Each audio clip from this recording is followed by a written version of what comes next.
Good evening, students. Welcome to my YouTube channel. We are discussing gravitation. Already two lectures were posted regarding this chapter. Main topics on this chapter was discussed already, that is Kepler's law of motion, acceleration due to gravity, what is gravitation, concept about gravitation, universal law of constant, and some numericals were also discussed. And today we will discuss the topic, that is free fall. We will discuss the remaining topic, that is free fall. What is the equation of motion in free fall, and some numericals, concept about mass and weight. All this topic will be covered in this session.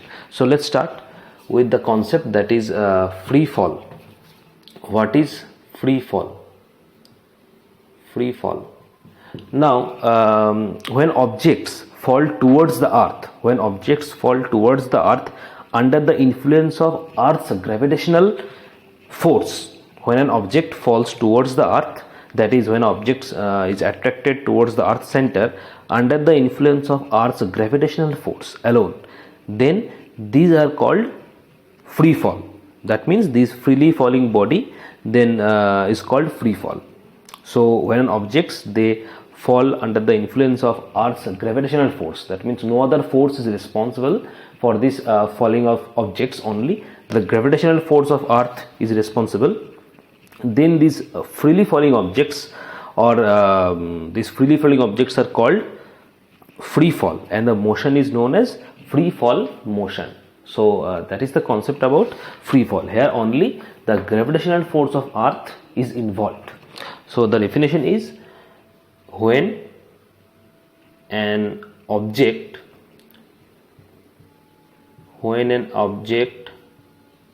falls downwards, the earth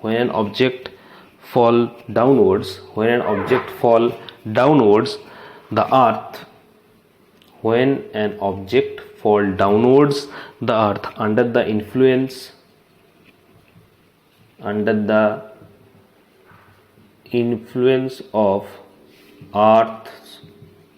the influence of Earth's gravitational force alone,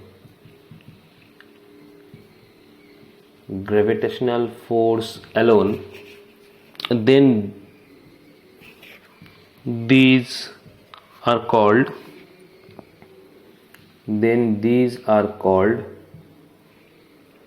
freely falling objects, and motion is called free fall.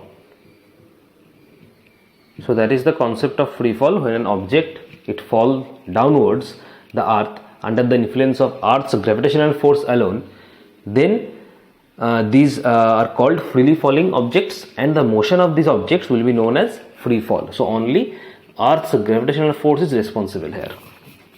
Clear? So that is the concept of free fall. Now what are the equations of motion of this free fall? Equation of motion. What is the equations of motion of this free fall? Now a falling body will have, in general there are three equations. In general falling body have three equations, but when we will discussing about the freely falling body, then only the Earth's gravitational force is responsible. That means here the acceleration of the body will be uniform acceleration. That means the acceleration here involved in freely falling body is uniform acceleration. That's why in case of motion of a body under the free fall, as the acceleration is uniform, here only the acceleration due to gravity is involved, because the three equations of motion that is responsible under the falling body, they have, in general they have three equations, and the acceleration is that uniform acceleration, only uniform acceleration, that is A is defined as uniform acceleration. But when we will discussing particularly the freely falling body, this uniform acceleration will be replaced by G, that is acceleration due to gravity, because here in freely falling body Earth's gravitational force is involved. That means the force here involved only Earth's gravitational force.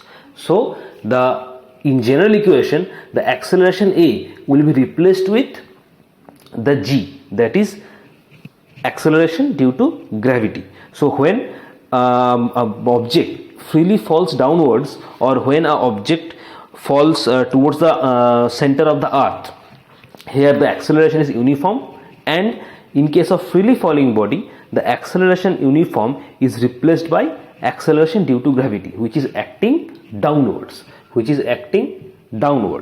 Clear? So the previous three equations of motion, that means the general equation of motion under the free fall, will be replaced as follows. So the general equation of motion, here I am writing the general equations of motion of a body, and here equations of body under free fall, equations of body under free fall. So the three equations of motion, first will be v equals to u plus at, where v is the final velocity, u is the initial velocity, a is acceleration, and t is time. So v equals to u plus at.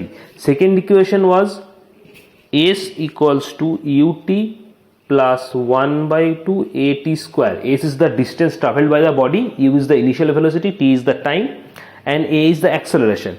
Third equation was v square equal to u square plus 2as. Here s is the distance travelled, u is the initial velocity, and a is acceleration, v is final velocity.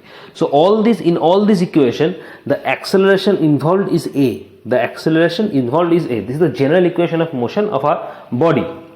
But when we are talking about particularly the free fall motion of a body, in that case all this acceleration a will be replaced with g, that is acceleration due to gravity, because the force involved in case of free fall will be Earth's gravitational force, which is acting downwards. That's why the acceleration a will be replaced by g. So this equation will become v equals to u plus gt.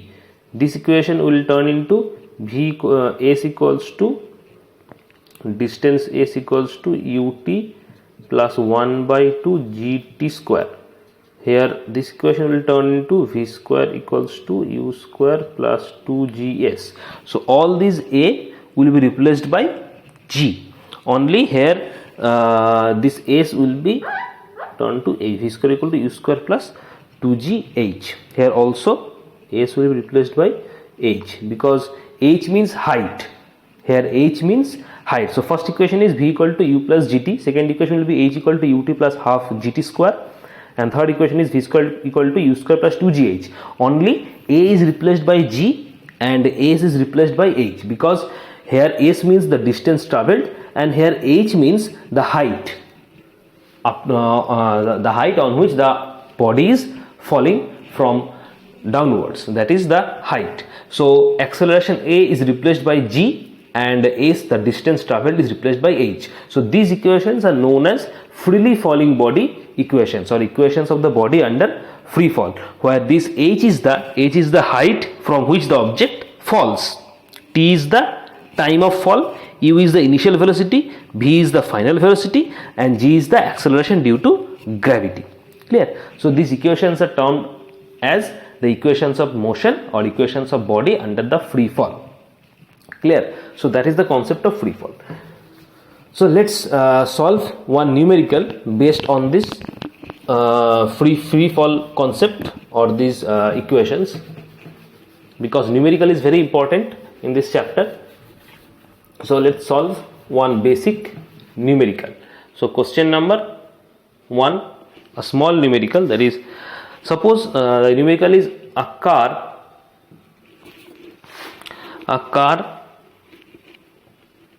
falls from a ledge, and drops to ground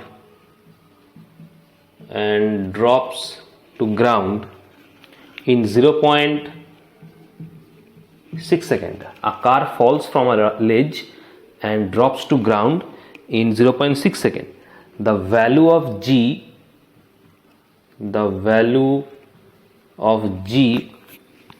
is 10 meter per second square. Find. We have to find first what is the speed on striking the ground. What is the speed on striking the ground? That is the first question. Question number 2 is what is its average speed? What is its average speed during the 0.6 second? And last third question is how high is the ledge from the ground? How high is the ledge from the ground? That is the question. So the question is a car falls from a ledge and drops to ground in 0.6 second. G is given as 10 meter per second square, that is acceleration due to gravity is given. We have 3 questions based on this information. That is, the first question is what is the speed on striking the ground, what is the average speed during the 0.6 second, and last how high is the ledge from the ground. So first we have to extract the speed. Now see, a car it falls from a ledge and drops to ground at 0.6 second. That means the initial velocity of the car is 0 because car is falling from a ledge. So when a car is falling from a ledge, its initial velocity will be 0. Now acceleration due to gravity, g is given. So we have to calculate the speed on striking the ground. That means when the car falls from the ledge and the final velocity, we will calculate the final velocity. That is the or final speed after striking the ground, because here initial speed is 0, initial velocity is 0, because when a car falls from a ledge, its initial velocity will be 0, e will be 0. So here the speed means we have to calculate the final speed. So just write the information: initial speed, that is u is 0. Here g is given 10 meter per second square, that is acceleration due to gravity. Acceleration due to gravity,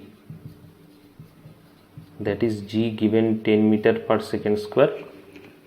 So we have to calculate the final speed. So we have an equation that is v equals to u plus zt. That is the first equation of free fall. That was the first equation of free fall. So just put value and get the speed v. So u is 0, g is 10 and t given 0.6 second.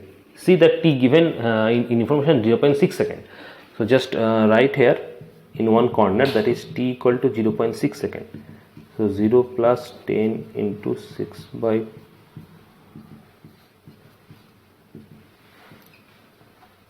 0 plus 6, that is 6. So its unit is 6 meter per second. So speed is 6 meter per second. That is the question number 1. So the speed on striking the ground is 6 meter per second.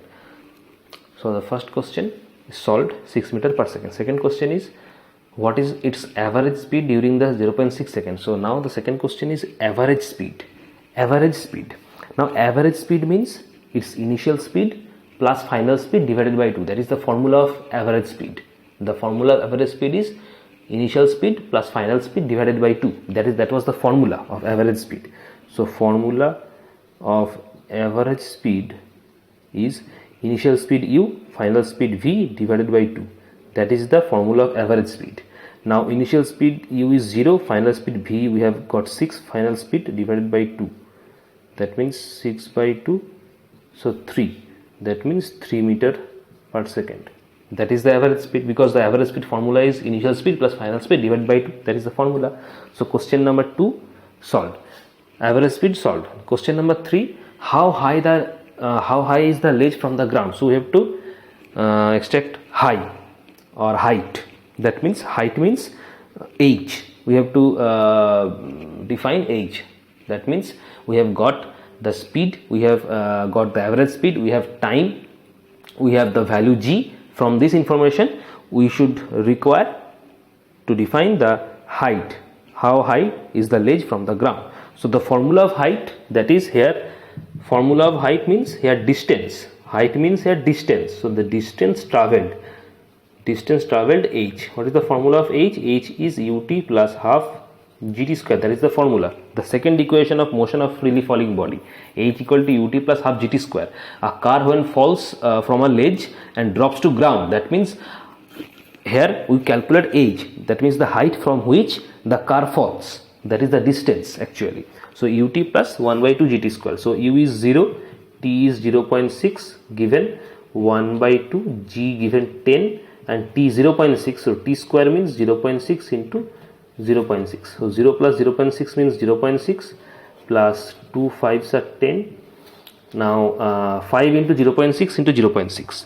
So 5 into 0.6 into 0.6, if you calculate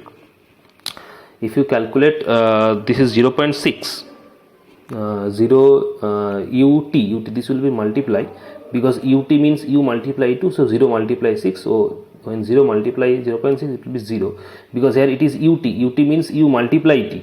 So u is 0, t is 0.6, so this will be multiply. So 0 into 0.6 will be 0 plus 1 by 2, 5 into, so this is 5 into 0.6 into 0.6 means 0.36.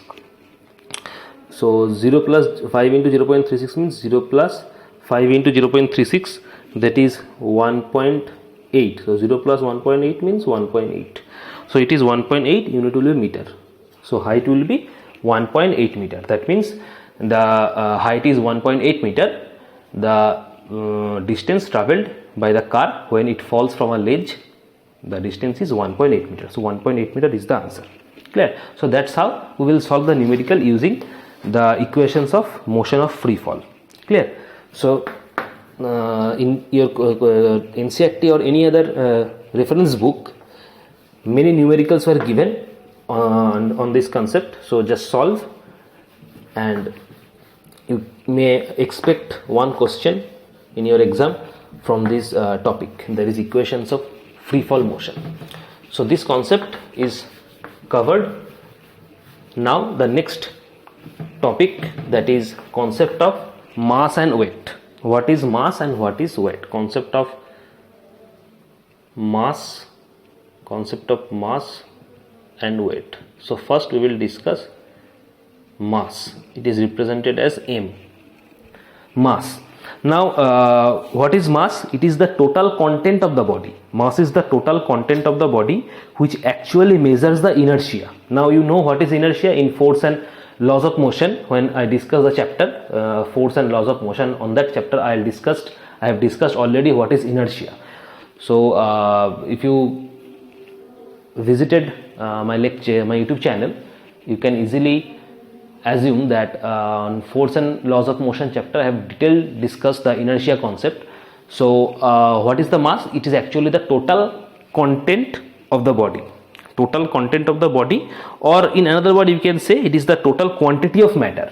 It is the total quantity of matter or total content of the body which actually measures the inertia, and also it is a scalar quantity. So there is two quantity, one is scalar and one is vector. Between scalar and vector, mass is scalar quantity. So basically it is the total content of the body. It is the total content of the body.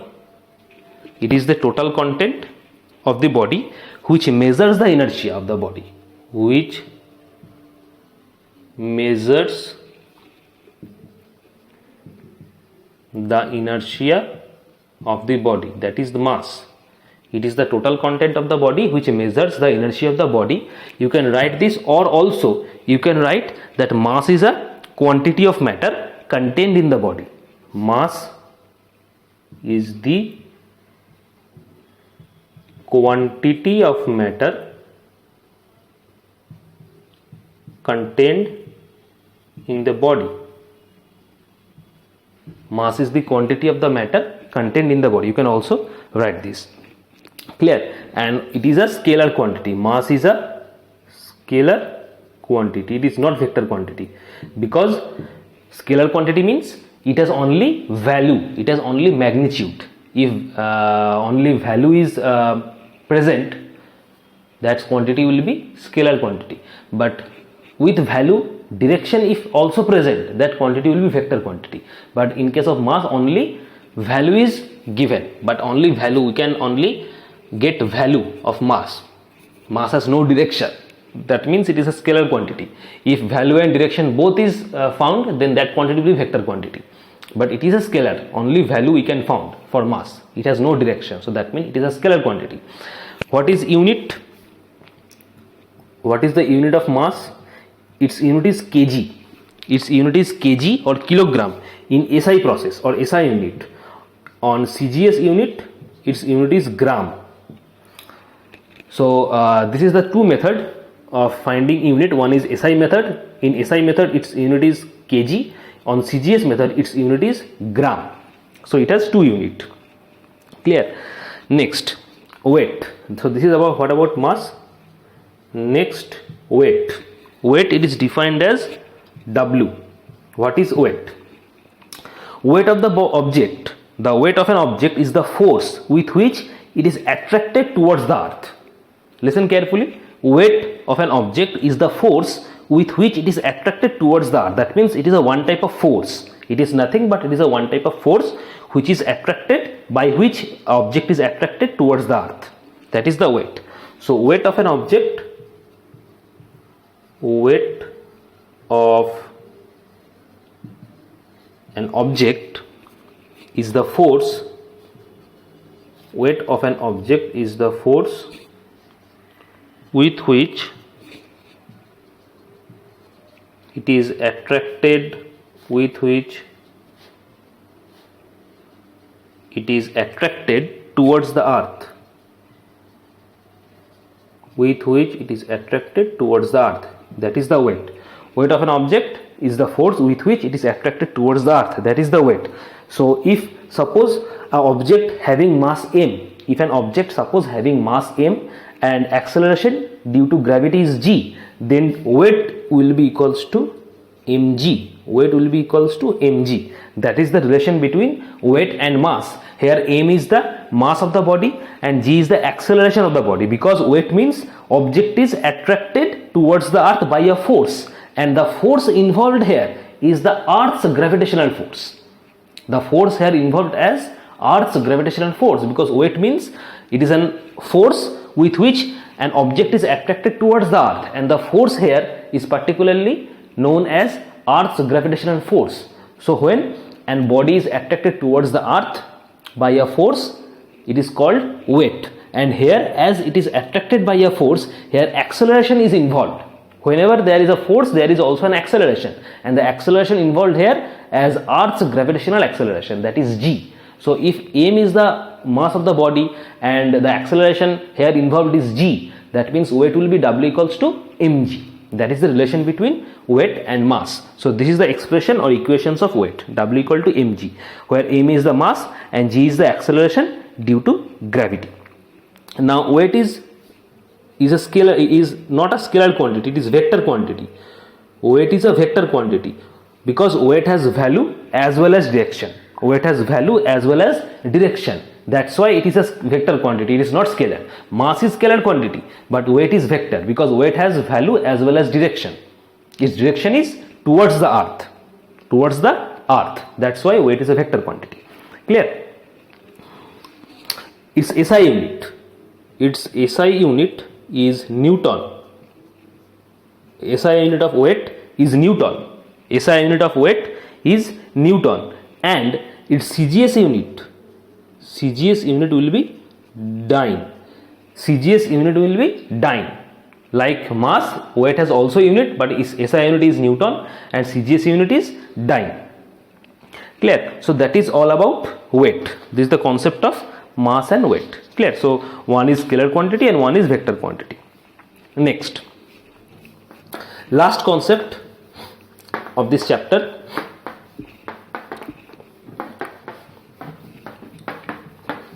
Last concept of this chapter, that is thrust and pressure. Thrust and pressure. What is thrust and what is pressure? thrust and pressure. So first we'll discuss thrust. What is thrust?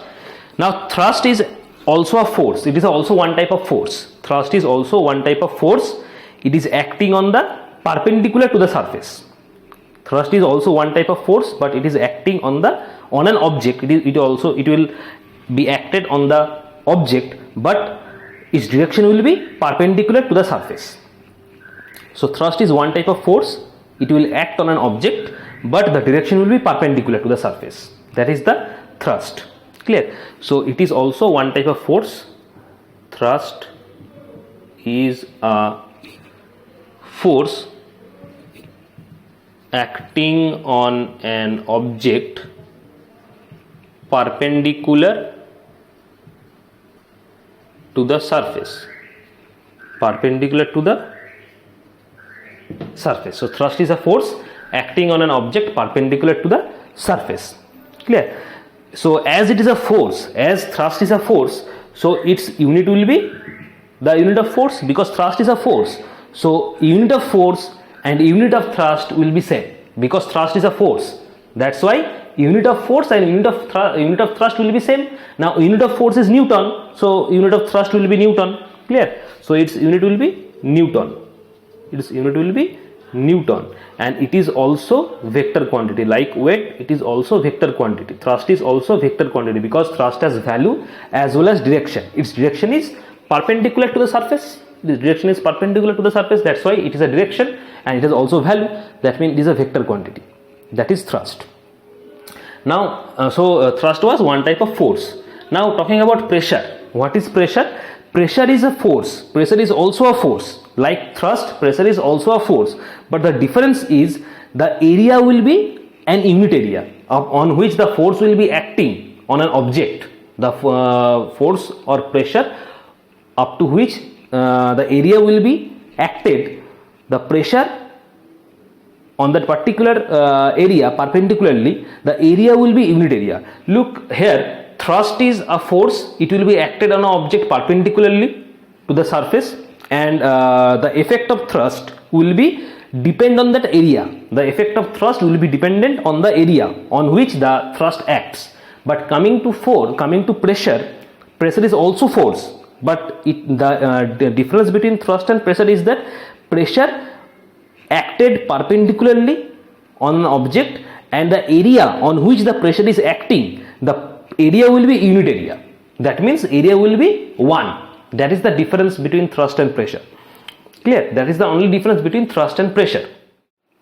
So pressure is the force.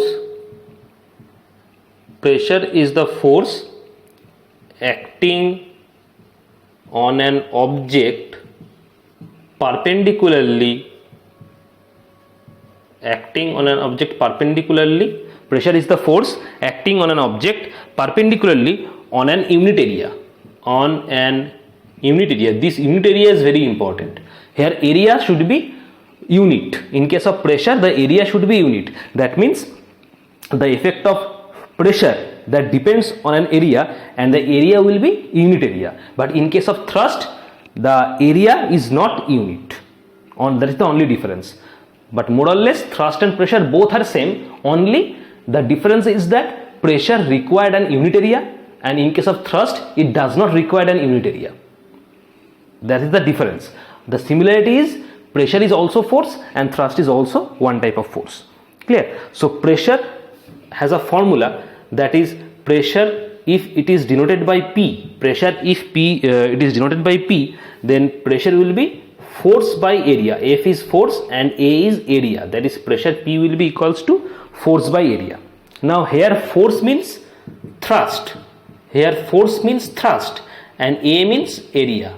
We can replace force by thrust because thrust is one type of force. So we can replace force by thrust. So formula of pressure is if P is if pressure is denoted by P, so P equal to F by A, force by area, and force we can replace force with thrust because thrust is one type of force. So finally equation of pressure becomes thrust by area or force by area, a force by area. So what is the unit of pressure? Unit of pressure unit of pressure. Now pressure P equals to thrust by area. Pressure P equal to thrust by area. Unit of thrust is Newton. Unit of area is meter square. So pressure unit will be Newton per meter square. That is the unit of P. Area unit of P will be Newton per meter square. That is the unit of P. And this Newton per meter square, this Newton per meter square is termed as Pascal. This Newton per meter square is termed as Pascal because Pascal was a scientist. This pressure concept is mainly discovered by scientist Blaise Pascal. So with his name, the Newton per meter square, that is the unit, is renamed as Pascal. So Pascal means Newton per meter square. So unit of P or unit of pressure, you can write Newton per meter square or you can write Pascal. Newton per meter square is Pascal. So unit of P is Newton per meter square or Pascal. Clear? It is discovered by scientist Blaise Pascal. And also this pressure is also a scalar quantity.